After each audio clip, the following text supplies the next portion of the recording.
first of all, Joseph, your character Tommy Egan, with a surname Egan, there's almost a bit of Irishness in that name. Well, I got to tell you, man, he's 100% plastic patty as far as that goes.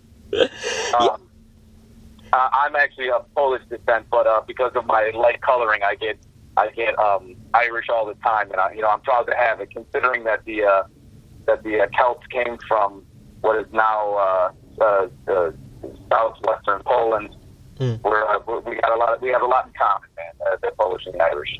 Yeah, and I suppose Tommy has been in a roller coaster ride for all through the first 5 seasons of Power, which we've seen through our screens. It's he's seen every sort of emotion that could be played for a character under the sun, from love to hate to sadness to betrayal. Tommy's gone through a whirlwind of emotions, and is it all going to come to crescendo now in season 6? Well, that's the plan. It's obviously the final season of the show. You're in for a bang. A lot of bodies are going to drop. I can't say if mine is one of them, but it may be. And nobody is safe in season 6. And, you mentioned all those emotions, but also Tommy is, for a lot of it, has become is a funny character too. So that was a lot in the first season. I really looked for, to make sure that this was a 3-dimensional character. I always tried to look for what's a funny part of Tommy's personality, because I think we all know that those tough guys, even if they're not funny to you, they're funny to them, and you better laugh. Yeah, and I suppose the backstory to Ghost, who's played by Omar Hardwick, and Tommy, it's a sort of a story that is common, where two kids who came from nowhere in relation to their upbringing sort of hit on a sort of a rocky sort of a road to success in what against the norms of successes, but they found a path to make millions for themselves, and they lived the dream, and it got them so far, but as they come to say, they're now having to able to stand on their own 2 feet, and their friendships is being tested to the wire. I think so. I think it's a real coming of age story. I think that we've seen Tommy and Ghost be both sides of the same coin. And now that coin is being forced to be split in half. And can either side of this coin stand on its own 2 feet? We saw it in season 2, at the end of season 2, when Tommy basically put his hands down with Ghost with a gun to him. And he said, look, if you're going to do it, but you got to stay in the game. Because Tommy feels the ultimate loyalty to the street. And I think that Tommy is grateful to whatever got him out of the neighborhood and gave him his first touch of feeling like he belonged, a feeling of success and a feeling of love, which is what he's been searching for this entire series.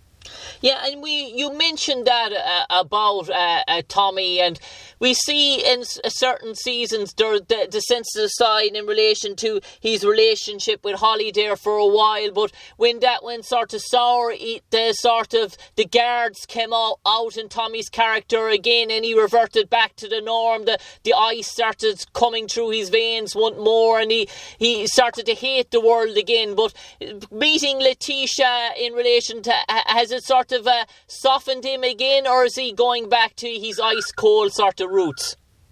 Well, I think that Tommy is definitely a compartmentalized type of character. He's definitely dissociative. When it comes time to get work done, he's ready to go do that work, but he's also always open for love. He's kind of searching to fill that gap in his heart. We've seen it with Holly. We've seen the bizarre relationship with his mother. And yes, we've seen it with Letitia. And what the audience has to remember about Letitia is that this actually represents Tommy growing up. Letitia is from Tommy's neighborhood. They have a shared history. So there's a certain sense of comfort that he didn't have, that even though Holly and he looked similar, she was still an exotic person to him in total. So she was like, oh wow, this is like maybe a girl out of a magazine, something I've only read about style. Whereas Letitia, as gorgeous as she is and everything, she was a round-the-way girl. She was a neighborhood girl.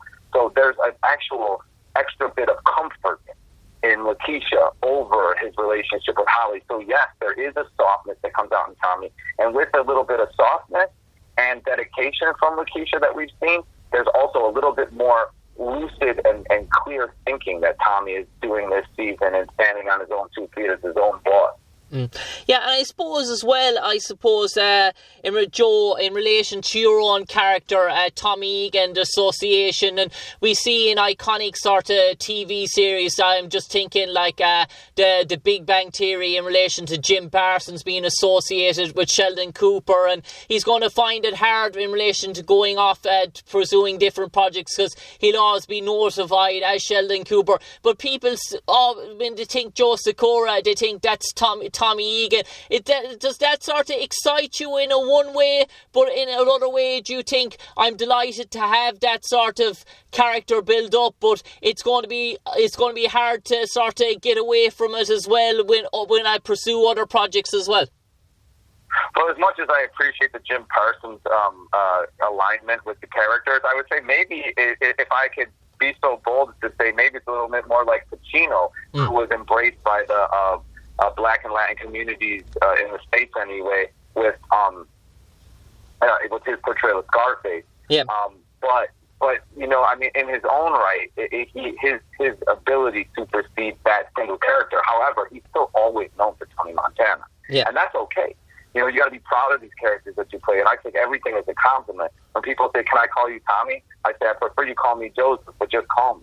Yeah. You know what I mean? So this is a tough life as an actor. And I think I've already got other movies coming out, too, that are fun, where people are like, "Oh, Joe, you and the Intruder. Yo, I wish Mike was more like Tommy." Maybe I do, too. I got another movie with Michael Ealy coming out called Jacob's Ladder that you can stream and get online. It's actually an incredibly different character. So I've been in this business for 30 years. I don't expect anything other than to have fun, know my lines, show up, and try to make something that people really enjoy. So whatever path that takes, I'm ready for. This is a gypsy lifestyle, and I always consider myself, at best, part of an ancient tribe of storytellers. And that's, you know, for however people remember me, is how they remember. Yeah, and I suppose, Joe, working with sort of 50 Cent, when you met him sort of the first time, Curtis Jackson, and we all know him for his iconic music career and sort of a rapper and that sort of career. But in relation to his vision for Power, when you're speaking to him, where he wanted to see the series run out of six seasons, were you taken back by his acumen in relation to be a producer, or he's in relation to his script ability in relation to what he wanted Power to become? Well, I think that just like there's certain elements of me and Tommy Egan when people are like, how do you play that character? Well, I'm myself when I play that character, but I'm also a million other things that aren't exactly me. 50 Cent has different personas that are him, and to be able to have the luxury of knowing the authentic Curtis 50 Cent Jackson, which is an amalgamation of all of those different characters that he portrays. The 50 Cent character who's the rapper, the 50 Cent character who's the business mogul, the 50 Cent character who's the street thug. These are all true people that are him.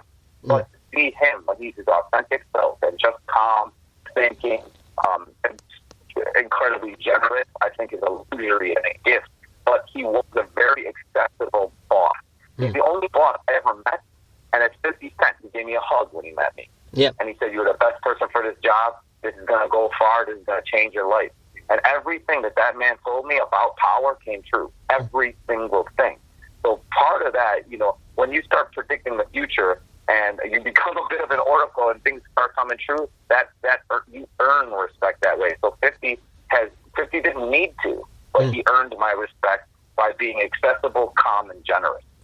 Yeah, I suppose, Joe, when you started off in relation to Power Season 1, and now we're at Power Season 6, in relation to what you started off with in relation to the size of the concept of the project, in relation to shooting the episodes, in relation to the budgets that you probably work off, and fast forward now to Season 6, is it really, dare I say, chalk and cheese in relation to the evolution of Power through the 6 seasons, as well as evolution of ye as actors and actresses?